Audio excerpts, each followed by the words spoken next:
السلام علیکم ورحمۃ اللہ وبرکاتہ۔ رب اشرح لی صدری ویسر لی امری واحلل عقدۃ من لسانی یفقہوا قولی۔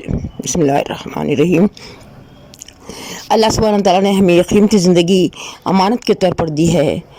ہماری جوانی، ہمارے جسم کی تمام اعضاء، ہماری آنکھیں، کان، زبان، دماغ، دل، ہاتھ، پاؤں، یہ سب اللہ کی امانتیں ہیں۔ حدیث کا مفہوم ہے زندگی کو قیمتی سمجھو، موت سے پہلے بے شک کل جو تھے آج ہم میں نہیں۔ مائیکل جیکسن جو انٹرنیشنل فیمس ڈانسر تھا، وہ کہتا تھا کہ میں 100 سال سے پہلے نہیں مروں گا۔ یہ ایک اللہ تبارک تعالیٰ کے لیے چیلنج تھا، لیکن اللہ پاک نے اس کو بتایا کہ ہم کن کے مالک، ہم وہ کرتے ہیں جو ہم چاہتے ہیں، وہ نہیں کرتے جو تم چاہتے ہو۔ بس ایک رات اپنا میڈیسن وغیرہ لے کر جو سویا تو پھر صبح پولیس بھی اس کو نہ اٹھا سکی۔ دوسرے دن اس کا کروڑوں کا شو تھا، کروڑوں کی ٹکٹیں بک چکی تھیں، لیکن افسوس سب ٹھاٹ پڑا رہ جائے گا جب لاد چلے گا بنجارا۔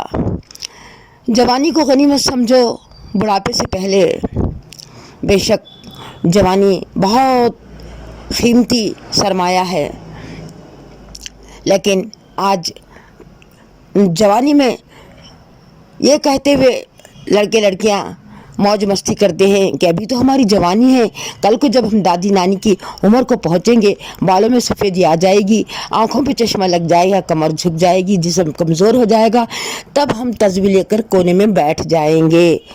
یہ دھوکہ ہے، دھوکہ۔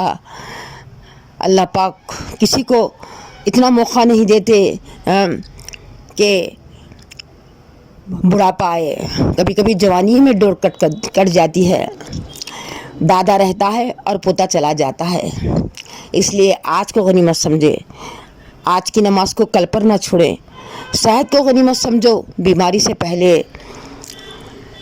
کتنے ایسے لوگ ہیں جن کے بارے میں ہم سنتے تھے وہ بہت ہی فٹ ہیں، ہڈے کٹے صحت مند ہیں، کچھ بھی نہیں، ان کی آنکھ بھی نہیں پھڑکتی، لیکن چند دنوں میں ہم نے سنا کہ ان کے اندر ایسی بیماری پیدا ہو گئی جو اب لا علاج ہو گئی، اور چند دنوں کے وہ مہمان ہیں۔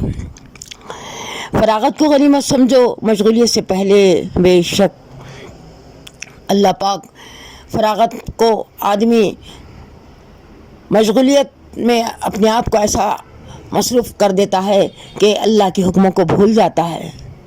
خوشحالی کو غنیمت سمجھو بدحالی سے پہلے، یعنی غریبی سے پہلے۔ خوشحالی میں صدقہ، خیرات اور ماں باپ کے ساتھ بہترین سلوک اور ان کی دعائیں لینے والے بنے، اور بہنوں بھائیوں کا حق ادا کرے۔ اگر وہ غریب ہوں تو ان کو برابر اپنے مال سے دیتے رہیں، تو ان کی دعائیں کبھی بدحالی کو قریب آنے ہی نہیں دیں گی، کیونکہ یہ بددعائیں ہیں جو دکھائی تو نہیں دیتی لیکن آسمان سے اٹھا کر زمین پر پٹک دیتی ہیں، بنگلوں سے اٹھا کر فٹ پاتھ کی جھوپڑیوں پر پٹک دیتی ہیں۔ کتنے کروڑپتی ہیں جو فٹ پاتھ پر 10-20 کا مال بیچتے ہوئے نظر آتے ہیں۔ اللہ حفاظت کرے۔ زندگی کا بہترین مصرف یہی ہے کہ گمراہ لوگوں کو اللہ کی طرف بلائیں اور خود نماز اور پاکیزہ زندگی گزارنے کی کوشش کریں اور دوسروں کو اس کی ترغیب دیں۔ صحت دینے والا تو اللہ ہے، لیکن ہم ڈاکٹر کو صحت دینے والا سمجھتے ہیں۔ ڈاکٹر کے انتظار میں 2 گھنٹے تو بیٹھتے ہیں، لیکن دعا میں 10 منٹ بیٹھ کر اللہ کو راضی نہیں کر لیتے۔